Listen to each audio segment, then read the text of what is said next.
Welcome to Care in Action, the podcast by Care Austria, with Andrea Barstorff-Hager. A very warm welcome to the listeners of our Care in Action podcast, the podcast of Care Austria. And as I open it many times, but today I have a really very special guest, a warm welcome to Dr. Musonda Mumba. Hi, Musonda. Glad that you are here with us. Thank you, Andrea, and thank you for having me on this podcast. I'm excited. It's our pleasure. Before we start our conversation, I will give a very short introduction of our today's guest. Our guest, as I said, is Dr. Musonda Mumba, the Secretary General of the Ramsar Convention of Wetlands. She was born in Zambia. She grew up there, and she grew up amid so-called vibrant African ecosystems where wetlands were lifelines also for her community. And even as a child, this was already sparking a passion that later led to her studies, to her PhD in wetland conservation, and over 25 years experience in leading global efforts at UNEP, UNDP, and now Ramsar. We will talk about that very soon. She's also the founder of the Network of African Women Environmentalists, NAWE, and this network is empowering women in a male-dominated field and was named one of the world's top women restoring the planet. So you see, we have a very interesting guest today. And I would like to go back at the beginning to your childhood in Zambia. So we heard that you saw the beauty, but also the fragility of the ecosystem there. Was your passion for wetlands already sparked as a child? No, thank you so much for that question. So to just put this in context for people that may not know where Zambia is. So, Zambia is in Southern Africa and we have 8 other countries that border. So we're a landlocked country. And so I was born very close to the border with what is today now Congo DRC, Democratic Republic du Congo, which was Zaire. And as a kid in the 70s and 80s, you can imagine, playing outside. We had no gadgets or anything. And literally, my siblings and I, we grew up about less than 100 meters from a river. Mm-hmm. So our family home was literally in the midst of the town and very close to the Ramsar River. So I'd go and swim with other children and friends and my twin sister and really hanging out. But at the same time, my grandparents also ran a business in a region which is one of, Zambia's largest wetland systems in the Bangweulu. So I thought it was just normal going, to these places, eating the fish, and my family on the family table talking about, oh yeah, your grandfather's boat went over there and this beautiful wetlands and this beautiful marshes. And then my grandmother would talk about, the swallows in the sky, which I had no idea, why these birds where they were coming from and where they were arriving, that the arrival of the swallows meant that the rainy season was close. So I didn't realize that these birds had migrated thousands of kilometers away and really coming to be in wetlands and thrive and breed and all of that. So this, system, this knowledge system, this passion and this interest around nature was already something I saw in my family and in my community, but also with the food that we ate. There's this really wonderful food called chikanda, which is, I don't know how to define it. It almost tastes a bit like a salami, but actually it's made from an orchid, and this orchid comes only from wetlands. So already we were eating this food, which I did not even realize that this orchid is pretty rare until I was a wetland ecologist and I was working on wetland systems and food systems and really realizing that, wow, all of this connectivity, all of this knowledge that is around me that was very much connected to wetlands in an everyday way. And that also kind of inspired me to become what I eventually became as an ecologist. And we have already heard that this is a still male-dominated field like so many others. So obviously your family was very encouraging you, and it was not such a big issue for you as a girl not only to go to school, but also have this higher education, reach your PhD. Obviously, you were already very empowered by your family as well. Is that true? Absolutely. So, when we're young, my grandfather passed away and my grandmother was running the family business. I mean, she was the matriarch and she was so instrumental in making sure that all the young women get an education. I mean, she invested in education. Our family business was very well known even to this day. And so for me, I saw the strong women, and there's a picture in our family home, which has a picture of my grandmother with all men on the picture. And she's sitting in a corner and she's the only woman in the picture. And I thought that was normal. I thought it was very normal. I'm like, okay, she's in a picture with all these men, Mm-hmm. And later on, when I investigated, it was a conversation where she was negotiating with the members because she was a local leader in the community. She was negotiating about owning one of the prime properties in the town because she was a widow. And it was extremely fascinating. So for me, I already saw these powerful women in place. And then I also have my mother was South African, and my late South African grandmother was, she came into Zambia as in exile from South Africa because of apartheid.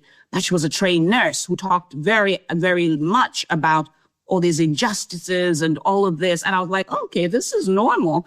Until I was much older to realize that these women were inspiring me and my twin sister. And my father was also extremely instrumental in inspiring us as girls, because nothing is impossible. Nothing is impossible. And I remember at a family reunion, we were talking and I wanted to be a medical doctor because I thought that was so cool. They're wearing white mm-hmm. coats in the hospital. And I say to my uncle, it was a big reunion. And I said, I want to be a doctor. And then he said, oh, do you mean a nurse? And my dad turns and says, no, you heard her right. You really heard her correct. She said doctor. And that for me really said, oh my goodness, my dad is like this champion, this feminist, this man was like, go, go, go, be what you want to be. And that for me was something where I just did not see any impossibility ahead of me because I had all these inspiring people around. Thanks for sharing this rather private insight, because this is exactly where the work of CARE also comes in. I'm sure you have heard about it, that CARE is globally focusing on working with women and girls. And what I have heard very many times, and what was also the case in my case, is that you need an encouraging family ecosystem to really become successful later. The family has really to pay attention to the education of boys and girls, but also of girls, and encouraging them really to reach the highest levels. This is still an issue, also as you see for sure also in the European societies. This is still an issue. Right. We talk about everything is equal, and of course we have different possibilities. I mean, just to mention it, in Austria, women were allowed to start studying at university after 1900, some years after that. Yeah, so it was not common. Many were special listeners to the courses they were interested without being officially accepted as students. So I think this is a very relevant setting that you shared, that you need female role models, you need them, but you also need male encouragement, right? It's a combination of both. Mm-hmm.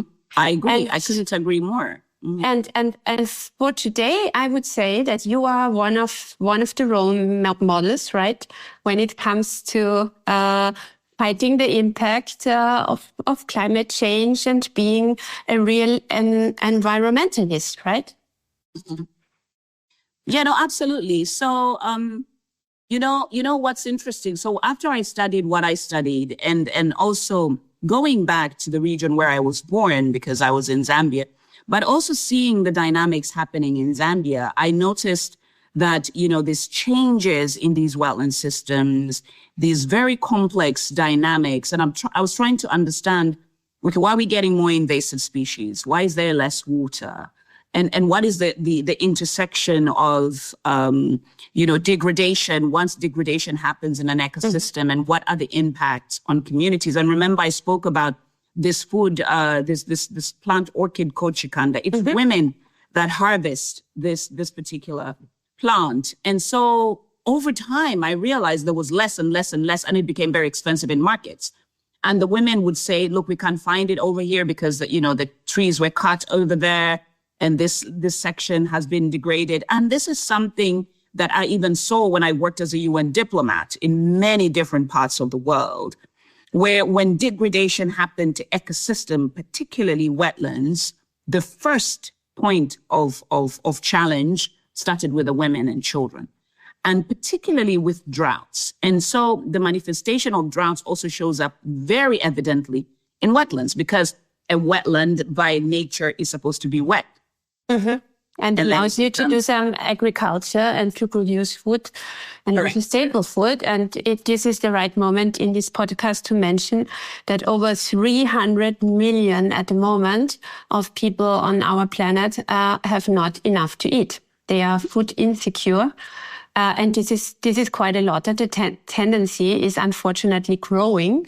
And the answer to this can't be in the long run only to build it on humanitarian aid, because this should be nothing that is lasting forever. This is only a quick emergency bridge to survive. But what we see more and more, being the CEO of CARE in Austria and representing us in a global forum where we talk about emergency aid, the challenges are too big. So we need some solutions and some and a lot of protection of wetlands, which are often overlooked, right? Absolutely. I'll give some examples very quickly. I don't know if you remember in the sort of mid 2000s when that flood happened in Mozambique. Now, my PhD was focused on the Kafue River, which is a big tributary to the Zambezi River.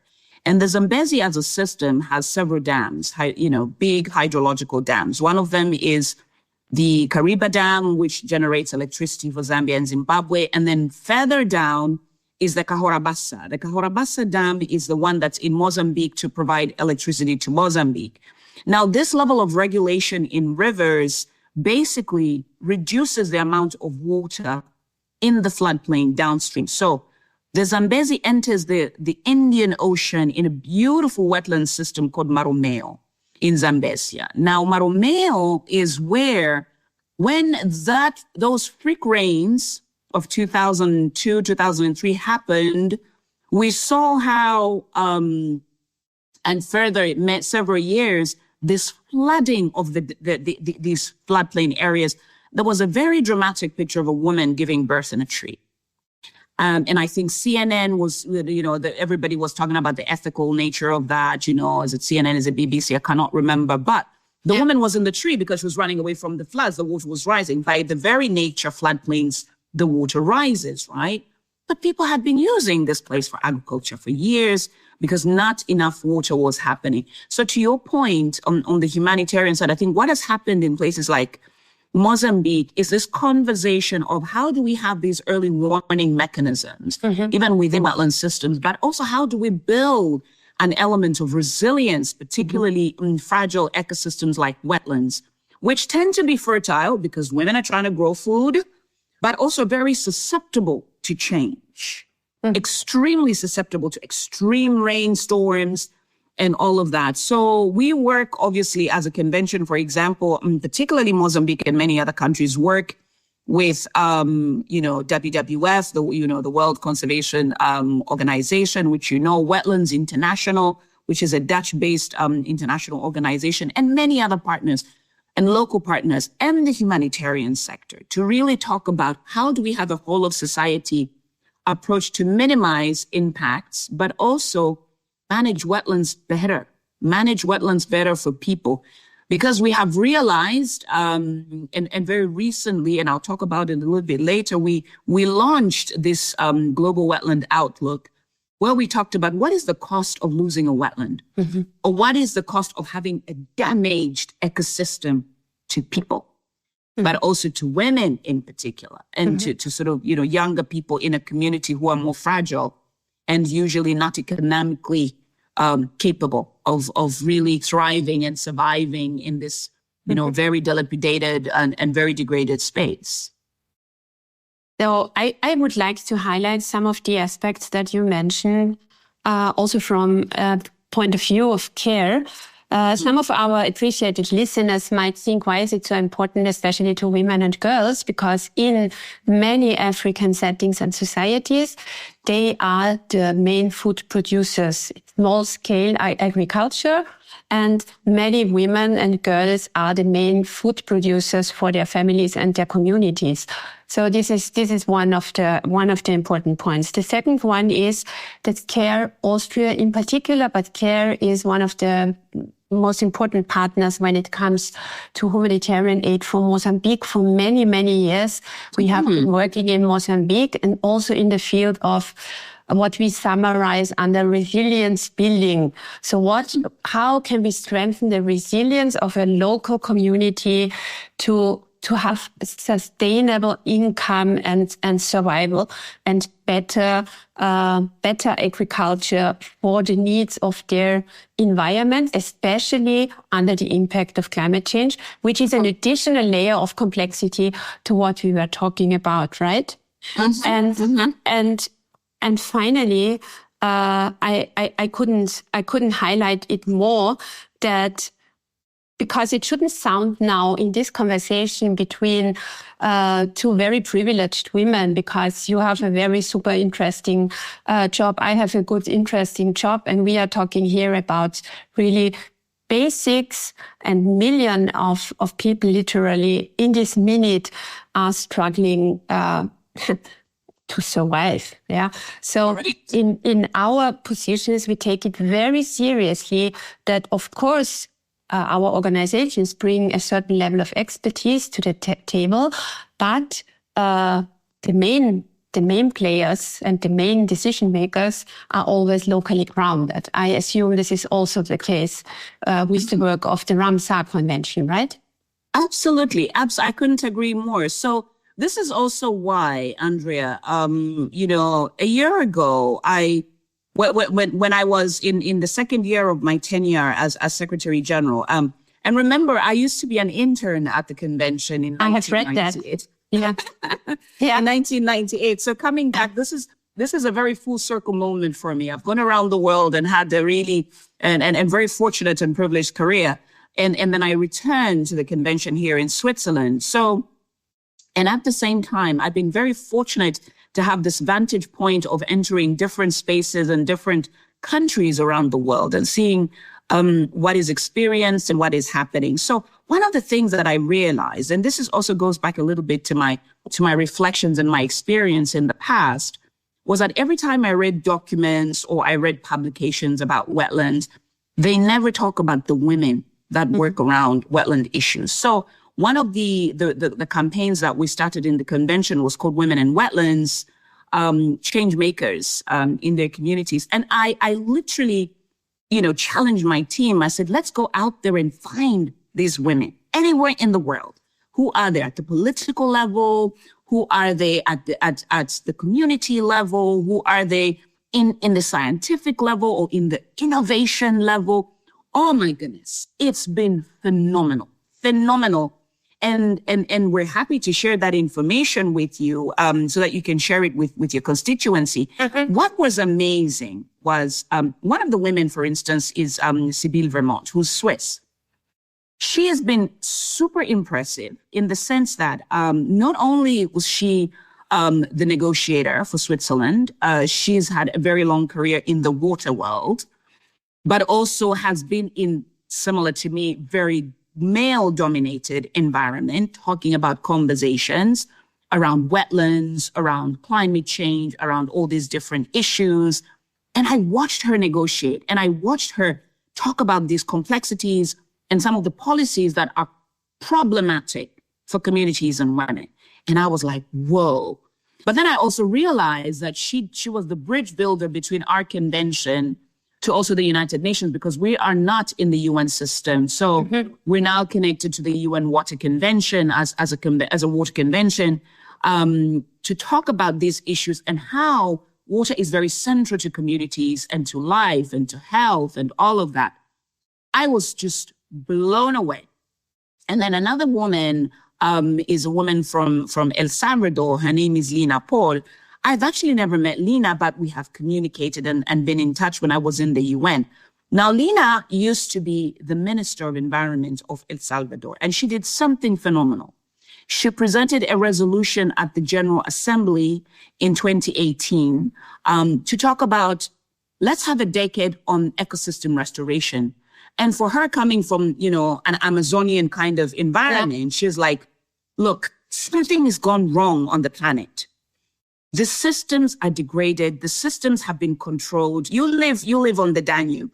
This system is very controlled. The system is modified. And so when climate change happens, or when extreme events happen, like what happened last year with the floods in Vienna, how do we restore these spaces to an almost close to natural environment? It was phenomenal. She presented this, had many countries support her. September of 2018, 1st of March 2019, the UN Decade on Ecosystem Restoration was born. Which really nobody realizes that it took a woman to actually champion this topic. And when I was in Austria a year ago, I was blown away because I was on the Danube working with many people from the Austrian government, because we're celebrating the 40th anniversary of the convention in Austria. Yeah. The amount of restoration that's happening on the Danube is impressive. It's enormous, isn't it? Yeah. Absolutely phenomenal, because of the learning and realizing what we've done to Mother Nature.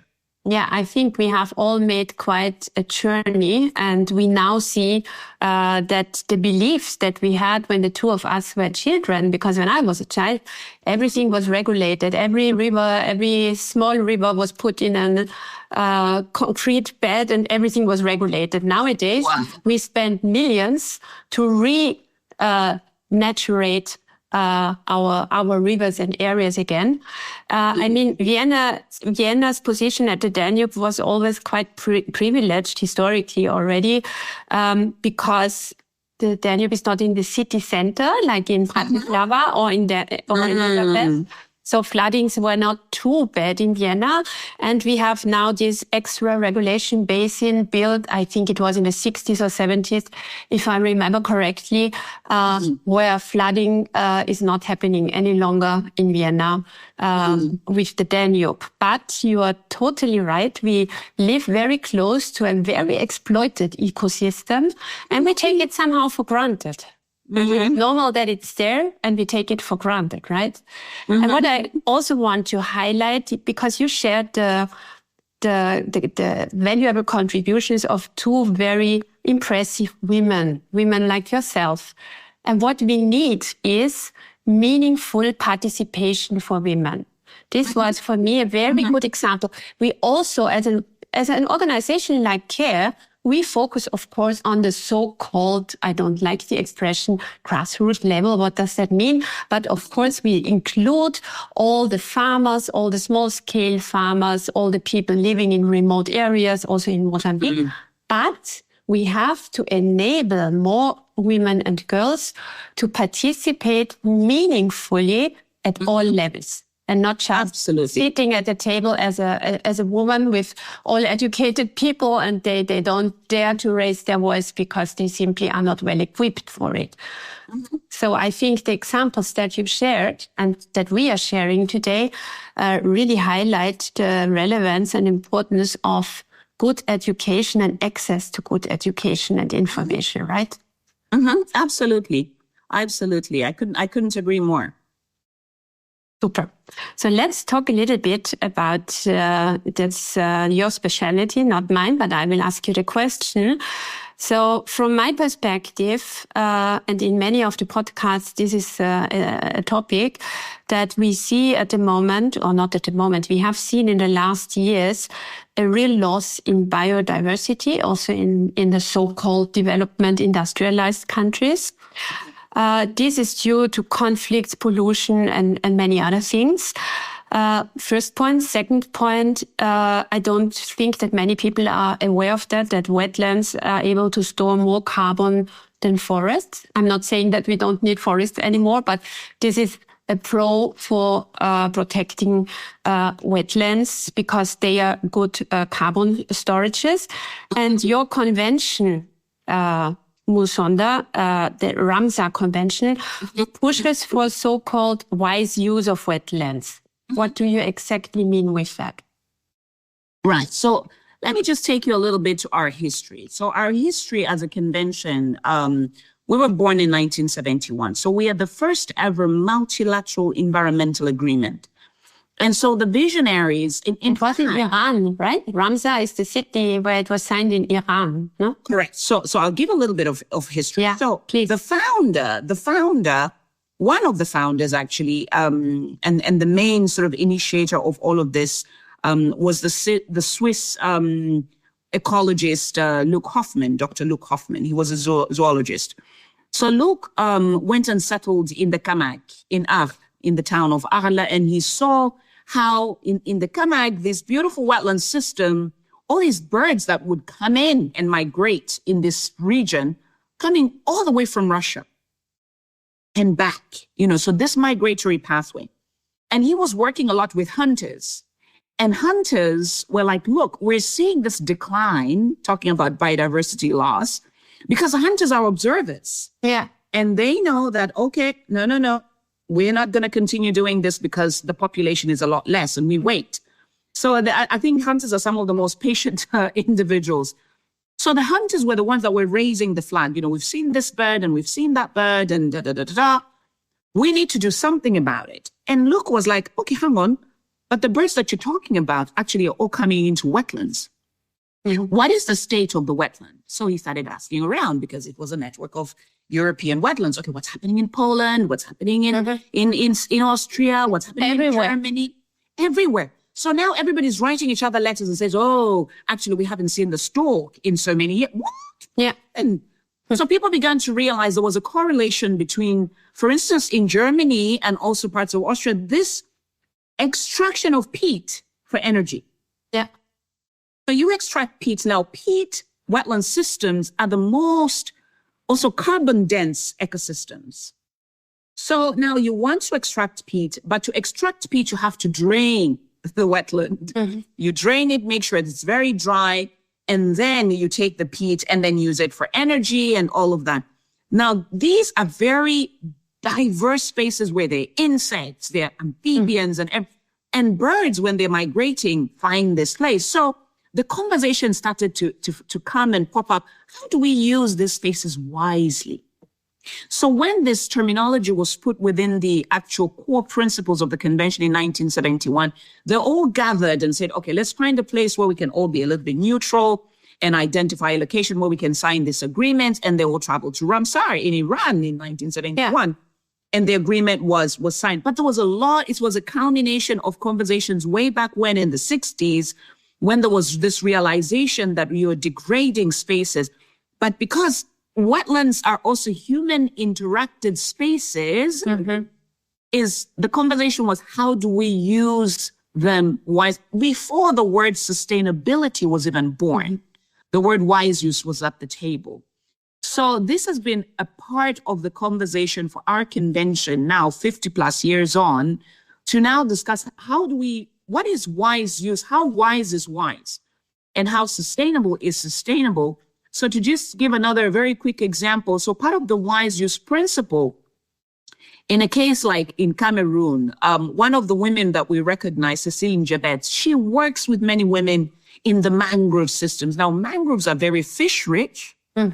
They're shrimp rich. They are just amazing and beautiful, but they're also very carbon rich. they're carbon sequestering ecosystems. Now Cecile realized when we recognized her, we started to talk to her, what is happening in your country? What is happening in other places that you're working in the Congo Basin, particularly in the mangroves? She says, you know what?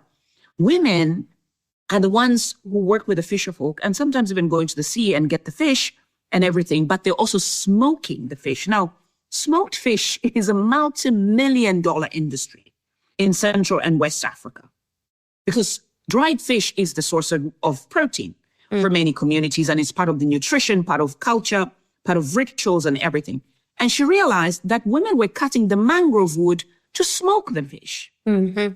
So she said, no, hang on. So how are you actually cutting the very source of your fish?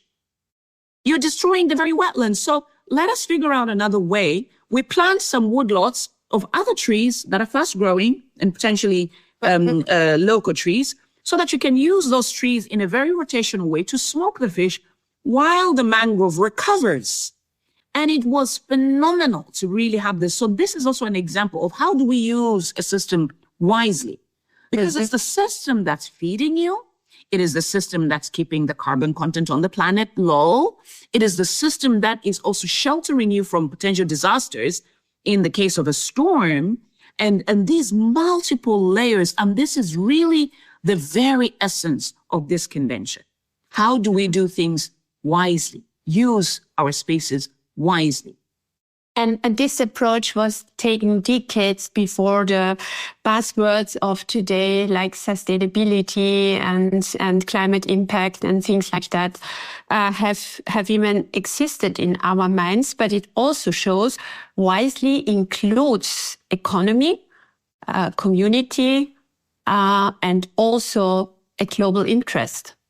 So when we too now talk about the fisherwoman in West Africa, we could have the same conversation about fisherwomen in Vietnam, and how they protect how they have to learn to protect mangrove forests. Also, they are good protection for flooding, like you said. So the wise use includes social, climate, and economical interests, right? Absolutely. Because this is something I wanted to ask you, because you told us in the beginning that your grandmother ran a business. So you had right from the beginning in your young life, you were exposed to business life and what is necessary to have a successful business. Because I'm really convinced, even as the CEO of an NGO, I'm convinced, yes, we have to fight back the climate change. Yes, we have to change, but there has to be a visible intersection also with economic interests that people can recognize and can follow. And we have to provide lots of education, like to the fisherwomen. This is the simpler part, not to destroy their own ecosystem. Even with very educated people, you find some who are destroying their own ecosystem when doing intensive farming with glyphosate or things like that. Yeah. So this is, I think that your convention really is very progressive and also very rational in many ways, because it shouldn't be one extreme or the other, like we had it very often in the past, right? No, absolutely. And I think for me, this is where you see the element of, I wouldn't want to say the element of utility. It's the element of interaction with nature. But how do you interact with nature? And you rightly said, you remember 2004, the tsunami hit, right? Mm-hmm. Last year in July, I was in Bali and I was invited by His Excellency President Widodo, the former president of Indonesia, to visit a nursery of mangroves. He's a mangrove forester. And I asked him, I said, Your Excellency, what happened in Banda Aceh? If you remember the yes, vision. I remember. Mm-hmm. Oh, it was devastating, extremely devastating. He just said a few words. He said, Dr. Musonda, I want to tell you that what happened in Banda Aceh was that we got rid of all the mangroves. So the shield, the protection layer for the city, for the town, vanished. Mm-hmm. And then I met one or two survivors of the tsunami from Sri Lanka who told me the reason we were saved was because the mangroves were there. I was like, oh my goodness. So you begin to interact with these individuals and women in particular who tell you just the disappearance of my town. I lost my job. I lost my family.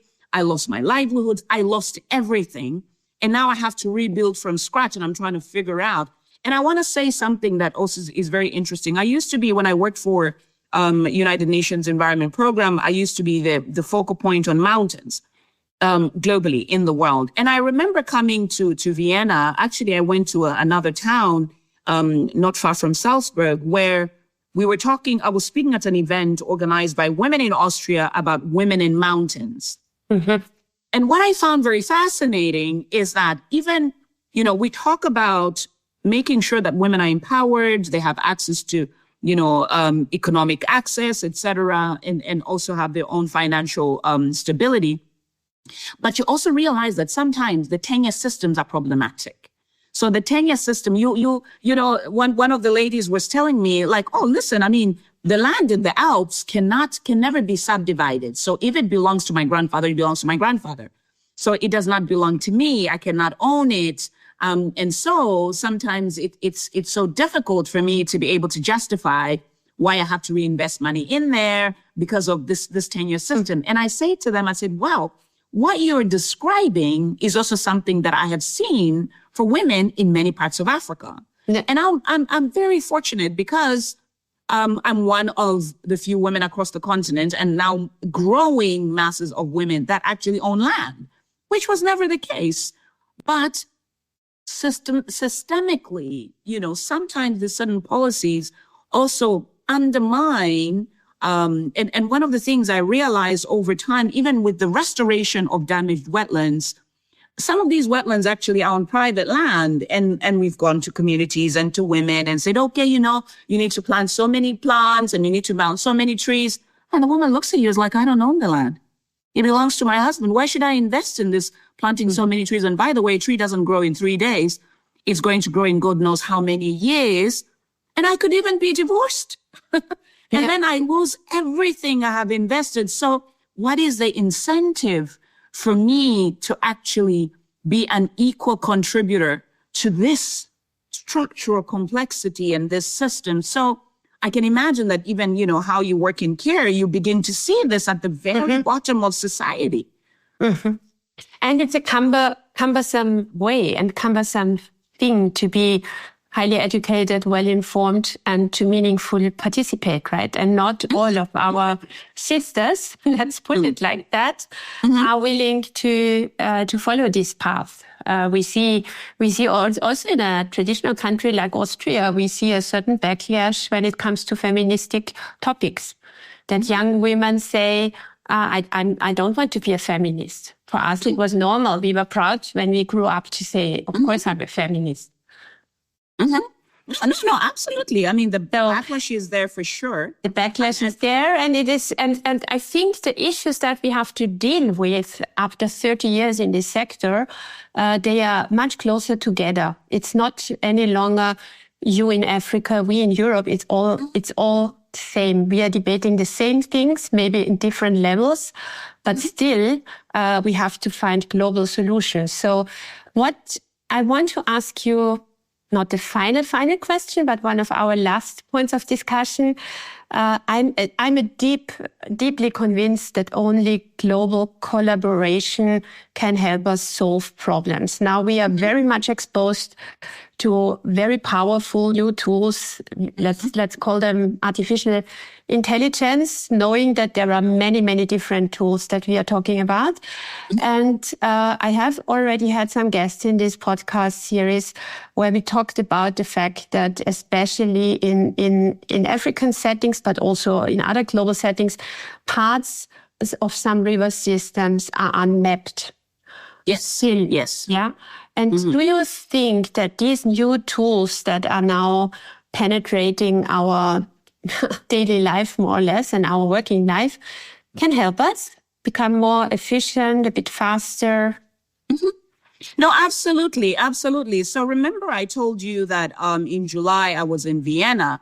And the reason I came to Vienna was because us as a convention, together with the European Space Agency, we're signing a memorandum of intent to continue to work together to formalize our relationship. We've already been working with ESA for over 20 years, but we were formalizing that relationship. And then at our conventions conference of the parties, which was happening in July this year, the 15th session of it, in Zimbabwe, there was a resolution which was adopted on wetland inventories, encouraging governments to even integrate artificial intelligence, satellite data, and also use of drones in monitoring. Now, imagine places like the Amazon that are dense and very difficult to access. Same with the Congo Basin, same with places in like Borneo, even in some very dense islandic spaces. The only way you can actually monitor a lot of these places,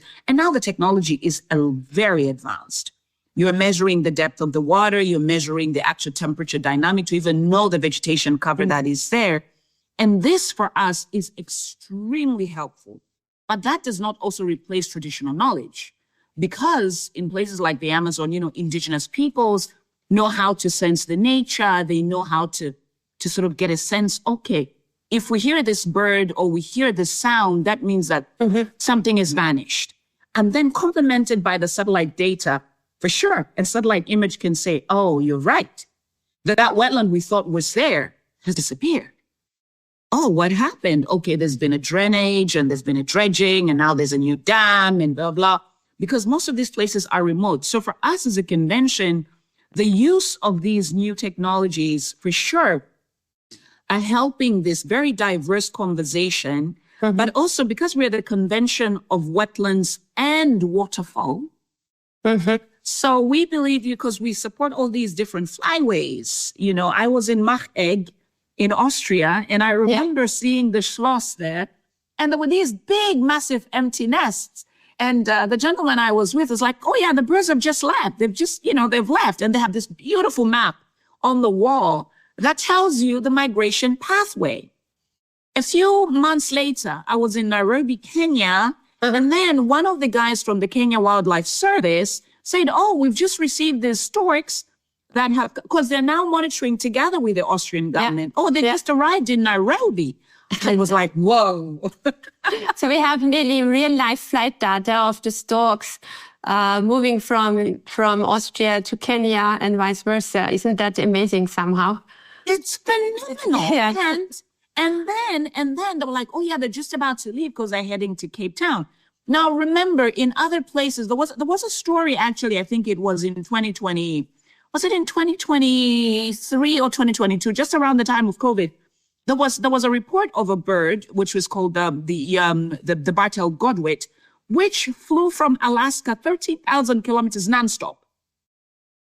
Now, the Bartel Godwit, for both the people of Alaska and the people in New Zealand, the indigenous peoples, there are even ceremonies of receiving these sentient creatures, the receiving of the birds. And even though these communities would have communicated in the past, now they can.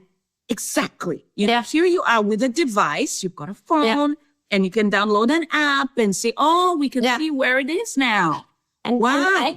This is all very fascinating. And as a cultural anthropologist by training, I think that one of the future and current roles of organizations like CARE will be to be bridge builders between traditional society or people who live in remote areas, and also providing access to these modern tools and to really see how we can connect this for the benefit of human societies together. Because of course there are a lot of disadvantages as well, but we should focus on the good things we can do with these tools and how they can help us, and also you and Ramsar and the very important Wetlands and Waterfall Convention, how to use our resources wisely, because what we know for sure, they are limited. No, absolutely. Absolutely. So, the counting of species, for instance, and that's why I referenced Machegg. So there's a team there that counts the number of storks that have returned and, the bred and the number. So we can tell from the populations, is this increasing or is it decreasing? And this is why, and you were talking about the issue of collaboration. This is why for us as a convention, we collaborate with many different other conventions and other partners. For instance, we work very closely with the convention, the Minamata Convention, which focuses on mercury and other pollutants, because part of the challenge of the decline of these species is because the state of the wetlands somewhere is so degraded, it's so bad, that a bird that left Austria very healthy lands in another location and gets sick and cannot go back. And then you're realizing this decline. You're like, okay, what exactly happened somewhere? And so this is why our convention, when we come together, this conversation to say, look, the state of wetland in your country matters for the state of wetland in another. We have to work together, but not only just for these particular species, even for human health. This matters if the wetland is not healthy, if the wetland is not better, if the wetland is not in a way that it's giving us all these other services. It's extremely, extremely important that we are all on the same table and we're all also of the same level of understanding of what we should be doing also for our human well-being. So that in itself, and remember, there's been a lot of conversations about spending more time in nature, especially around water and the role of mental health and all of that and how it's important and for public health infrastructure. And so wetlands are the natural public health infrastructure. I think this was a very inspiring and perfect closing comment. You were a fabulous podcast guest, Dr. Musonda Mumba. Thank you very much. And in the spirit of collaboration, I hope that also the two of us will stay connected and find ways how to collaborate. It was a real pleasure. Thank you so much, Andrea. I appreciate it. Take care. Thank you for listening. This was Care in Action, the podcast by Care Austria with Andrea Barstoff-Hager. For more information about CARE and our projects, visit care.at. There, you'll also find out how you can support our work. This podcast is made possible with the generous support of CC Real. Thank you for your commitment, which enables this series of conversations. See you next time.